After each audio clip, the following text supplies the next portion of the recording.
Okay, let's get stuck into the next chapter of Frankenstein. This is chapter 4. From this day, natural philosophy and particularly chemistry, in the most comprehensive sense of the term, became nearly my sole occupation. I read with ardour those works so full of genius and discrimination, which modern inquirers have written on these subjects.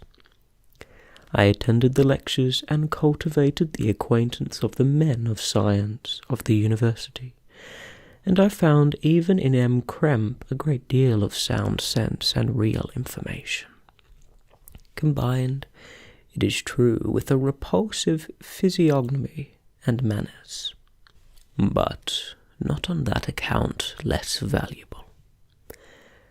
In M. Walton I found a true friend. His gentleness was never tinged by dogmatism, and his instructions were given with an air of frankness and good nature that banished every idea of pedantry. In 1,000 ways he smoothed for me the path of knowledge, and made the most abstruse inquiries clear and facile to my apprehension. My application was at first fluctuating and uncertain. It gained strength as I proceeded, and soon became so ardent and eager that the stars often disappeared in the light of morning whilst I was yet engaged in my laboratory. As I applied so closely, it may be easily conceived that my progress was rapid. My ardour was indeed the astonishment of the students, and my proficiency that of the masters. Professor Krempe often asked me, with a sly smile, how Cornelius Agrippa went on, whilst M. Walton expressed the most heartfelt exultation in my progress. 2 years passed in this manner, during which I paid no visit to Geneva, but was engaged heart and soul in the pursuit of some discoveries which I hoped to make. None but those who have experienced them can conceive of the enticements of science. In other studies you go as far as others have gone before you, and there is nothing more to know. But in a scientific pursuit there is continual food for discovery and wonder. A mind of moderate capacity which closely pursues one study must infallibly arrive at great proficiency in that study, and I, who continually sought the attainment of one object of pursuit, was solely wrapped up in this, improved so rapidly that at the end of 2 years I made some discoveries in the improvement of some chemical instruments, which procured me great esteem and admiration at the university. When I had arrived at this point and had become as well acquainted with the theory and practice of natural philosophy as depended on the lessons of any of the professors of Ingolstadt, my residence there being no longer conducive to my improvements, I thought of returning to my friends and my native town, when an incident happened that protracted my stay. One of the phenomena which had peculiarly attracted my attention was the structure of the human frame, and, indeed, any animal endued with life. Whence, I often asked myself, did the principle of life proceed? It was a bold question, and one which has ever been considered as a mystery. Yet with how many things are we upon the brink of becoming acquainted? If cowardice or carelessness did not restrain our inquiries, I revolved these circumstances in my mind and determined thenceforth to apply myself more particularly to those branches of natural philosophy which related to physiology. Unless I had been animated by an supernatural enthusiasm, my application to this study would have been irksome and almost intolerable. To examine the causes of life, we must first have recourse to death. I became acquainted with the science of anatomy, but this was not sufficient. I must also observe the natural decay and corruption of the human body. In my education, my father had taken the greatest precautions that my mind should be impressed with no supernatural horrors.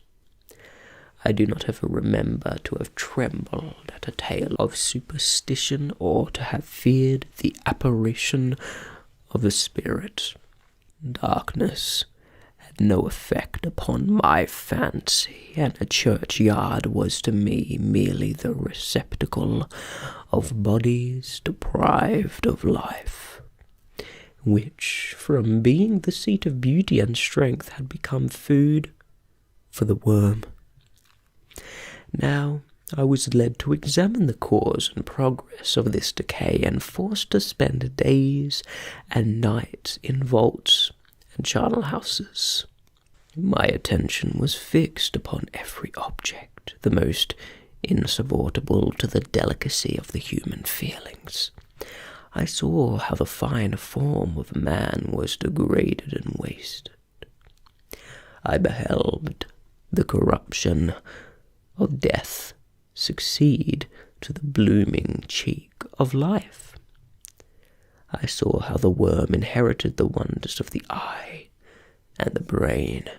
I paused, examining and analyzing all the minutiae of causation, as exemplified in the change from life to death and death to life, until from the midst of this darkness a sudden light broke in upon me, a light so brilliant and wondrous, yet so simple, that while I became dizzy with the immensity of the prospect which it illustrated, I was surprised that among so many men of genius who had directed their inquiries towards this same science, that I alone should be reserved to discover so astonishing a secret. Remember, I am not recording the vision of a madman. The sun does not more certainly shine in the heavens than that which I now affirm is true. Some miracles might have produced it, yet the stages of the discovery were distinct and probable. After days and nights of incredible labour and fatigue, I succeeded in discovering the cause of generation and life. Nay, more, I became myself capable of bestowing animation upon lifeless matter. The astonishment which I had at first experienced on this discovery soon gave place to delight and rapture.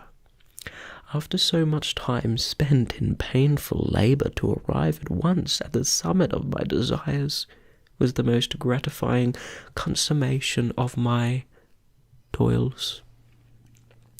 But this discovery was so great and overwhelming that all the steps by which I had been progressively led to it were obliterated, and I beheld only the result. What had been the study and desire of the wisest men since the creation of the world was now within my grasp. Not that, like a magic scene, it all opened upon me at once. The information I had obtained was of a nature rather to direct my endeavours so soon as I should point them towards the object of my search, than to exhibit that object already accomplished. I was like the Arabian who had been buried with the dead, and found a passage to life, aided only by one glimmering and seemingly ineffectual light. I see by your eagerness, and the wonder and hope which your eyes express, my friend, that you expect to be informed of the secret with which I am acquainted.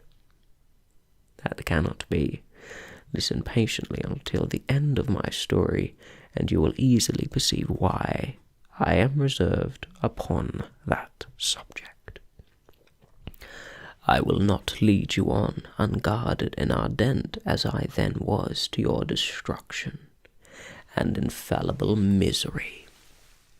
Learn from me, if not by my precepts, at least by my example, how dangerous is the acquirement of knowledge, and how much happier that man is who believes his native town to be the world, than he who aspires to become greater than his nature will allow.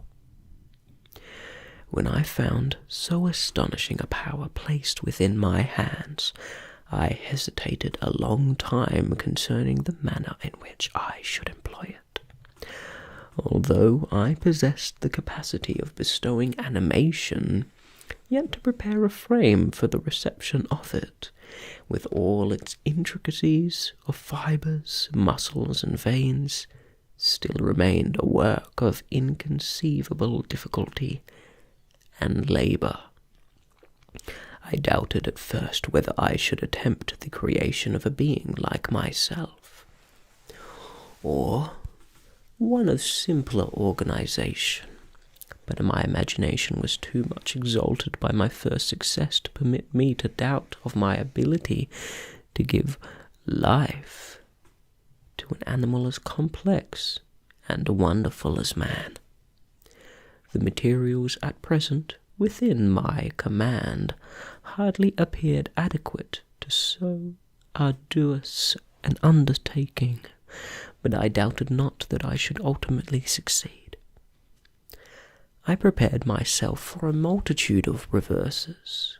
My operations might be incessantly baffled, and at last my work be imperfected. Yet when I considered the improvement which every day takes place in science and mechanics, I was encouraged to hope my present attempts would at least lay the foundations of future success. Nor could I consider the magnitude and complexity of my plan as any argument of its impracticability. It was with these feelings that I began the creation of a human being.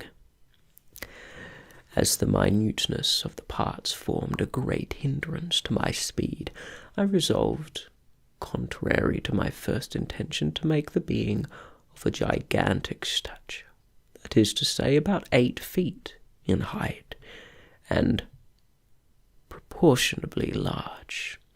After having formed this determination, and having spent some months in successfully collecting and in arranging my materials, I began. No one can conceive the variety of feelings which bore me onwards, like a hurricane in the first enthusiasm of success. Life and death appeared to me ideal bounds which I should first break through, and pour a torrent of light into our dark world. A new species would bless me as its creator and source. Many happy and excellent natures would owe their being to me. No father could claim the gratitude of his child so completely as I should deserve theirs.